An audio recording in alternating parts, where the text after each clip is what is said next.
Let's talk about the Zhiyun Smooth 3. It is a 3-axis gimbal stabilizer for smartphones that are up to 9 ounces in weight and 6 inches in size, so they will fit the iPhone Plus series of phones. I'm going to be using it with my iPhone 10. Right off the bat, it comes in a fantastic soft shell case that has 2 little loops here as well that allows you to add a shoulder strap. I would prefer to have seen some sort of handle instead because it's so small in size and easy to carry around. I don't necessarily see myself using a shoulder strap, but it would have been good to have these shoulder straps and some sort of handle as well. Let's go ahead and crack into this soft shell case that feels great in the hand. As you open this up, the Smooth 3 is encased in it really nicely and protected really nicely as well. So let's go ahead and get this case out of the way and take a closer look at the gimbal itself. The controls here, you got a thumb knob for adjustment of up and down, left to right when you're in a certain mode. You got a mode button, a power button, settings button, and on this side you got a wheel that can be used to zoom when you're using the Zhiyun smartphone app. Here is a micro USB port. It's used to charge this thing because it's internally charged. There is a battery right here as you twist off this handle. But you don't necessarily even need to take it out. It comes with a 4600 milliamp hour battery, just a single cell one that is just housed within the handle here. And you never have to take this off unless you wanted to buy a spare battery. I've had this thing for about 2 weeks now and have been using it every single day and haven't needed to charge this thing. Moving up towards the business end of the gimbal, here is a rotational knob that allows you to change the orientation of your gimbal, of your smartphone on the gimbal. If you just loosen this up a little bit, you can switch the orientation from landscape to portrait mode very easily. One thing that I don't like about this clamp is that it's spring-loaded. I'm not a fan of these. I really don't like them. I wish they would have included some sort of ratcheting system to where it could be tightened down instead of, because I found myself almost dropping my smartphone a lot of times. Not necessarily with this gimbal itself, but just these spring-loaded ones in general. On the gimbal head, you have another micro USB port here that can be used to pass through power to your smartphones. Right here you have an adjustment knob that allows you to quickly balance your smartphone. You want to do that before you power this thing on. On this motor right here, you got some Zhiyun Tech branding here that looks pretty sweet in my opinion. With all that being said, let's go ahead and mount the iPhone 10 in this thing.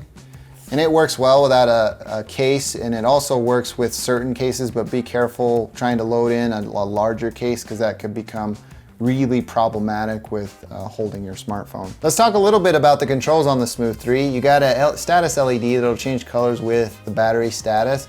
You got a thumb controller, which will allow you to pan left and right, up and down with the device. You got a mode button that serves several different purposes. If you push it once, it'll change it from follow to kind of static. If you press it twice, it'll recenter the camera. And if you press it 3 times, it'll flip it into selfie mode. And that is the gist of it. And then you got a power button here as well.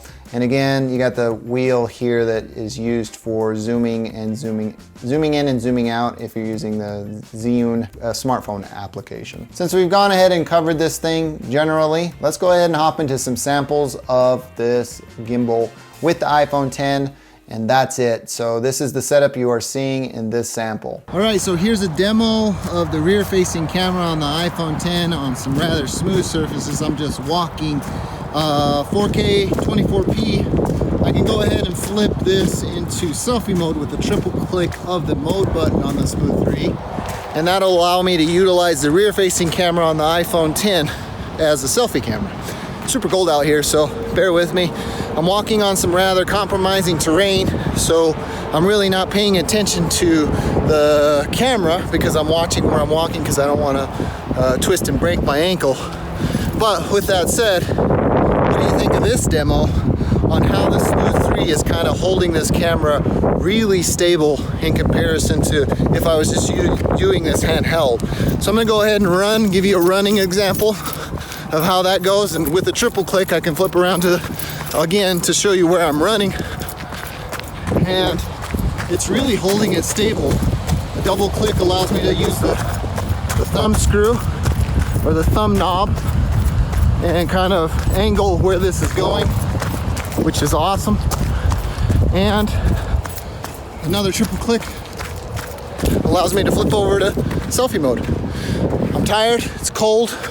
Leave me a comment down below of what you think of this 4K 24p footage using the iPhone X on the Smooth 3. Okay, so let's talk quickly about Zhiyun's Play app that's available on Android and iOS.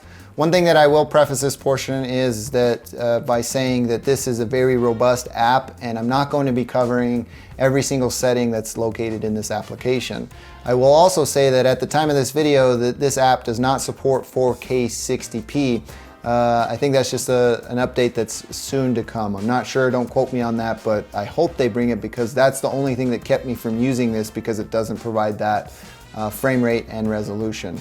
The really cool thing about this application is when you have it set to manage your hardware adjustments, you can use that control wheel to spin up to kind of zoom in. That's a really nice feature. I never have to touch the device, I just spin the control wheel up and down. One other cool thing that it allows me to do is that I can take a certain object and set a sort of a setting here to where I can track that object by just drawing out a square. And that'll allow me to track that without having to worry about keeping it in frame and all that type of stuff. I'm gonna go ahead and finish this video up by saying Zhiyun was kind enough to send me this gimbal out for review and testing to bring to you guys. At the time of this video, it goes for about $300 US, but I've seen them go for cheaper. And before I close this video out, I want to leave you with a sample video that I shot just using this setup. It was really easy to do using the iPhone X with all of its resolution and frame rate capabilities. And before I close, I must disclose that Zhiyun was kind enough to send this out to me for testing and review to bring to you guys. So that about does it for me in this one. If you like this video, please feel free to give me a thumbs up. If not, you know what to do. Thank you for taking the time to watch. I'm Tomas, and I will catch you in the next one.